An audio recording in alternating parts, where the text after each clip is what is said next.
Isang opisina sa Cebu City na pinaghihinalang scam hub, ipinasara. Inaayos na rin ang search warrant para mabuksan ang laman ng mga computer at masuri kung may illegal na operasyon ang kumpanya. May report si Jessie Atienza ng PTV Cebu.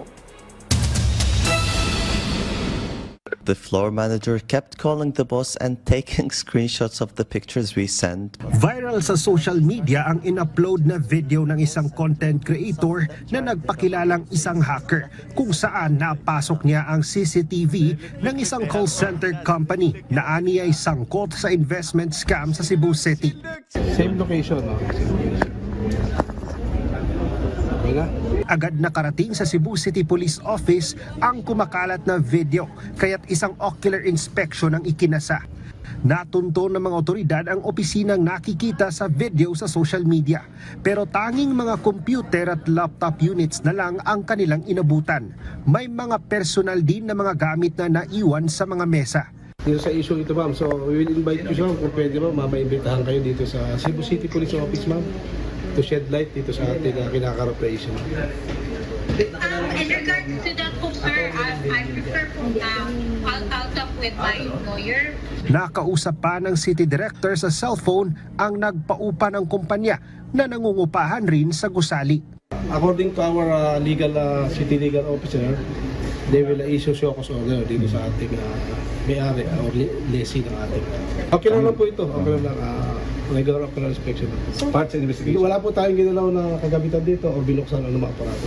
Tahan natin dito, may mga personal na gamit pa rito, no, na naiwan ng mga empleyado nila. So parang nagmamadali, yun ang nakikita natin. Hindi na nailigpit ng maayos. Ayon sa CCPO, nakatanggap din sila ng report na tila kaduda-duda ang operasyon ng kumpanya na nasa 3 linggo pa lamang nangungupahan sa gusali.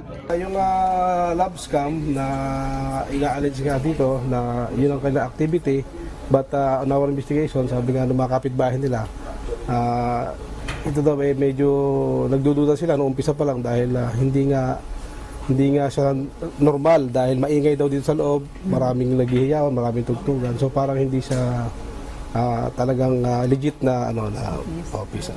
Inaasikaso na ng PNP ang isang search warrant para mabuksan ang laman ng mga computer at laptop units sa naturang opisina. Nananawagan naman ang PRO7 sa mga empleyadong nakita mga mukha sa CCTV footage na in-upload ng hacker na content creator. So hahanapin natin lahat ng mga empleyado na naririto. Actually, meron na tayong hawak na listahan.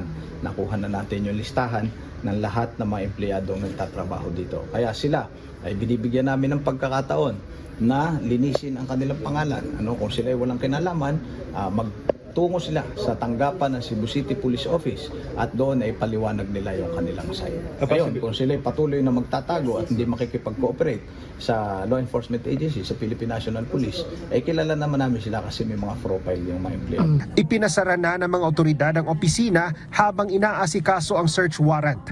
Nananawagan naman ang PNP sa publiko na i-report sa kanilang tanggapan ng anumang makikitang kahina-hinalang mga business operation. Mula sa PTV Cebu, Jessie Atienza para sa Pambansang TV sa Bagong Pilipinas.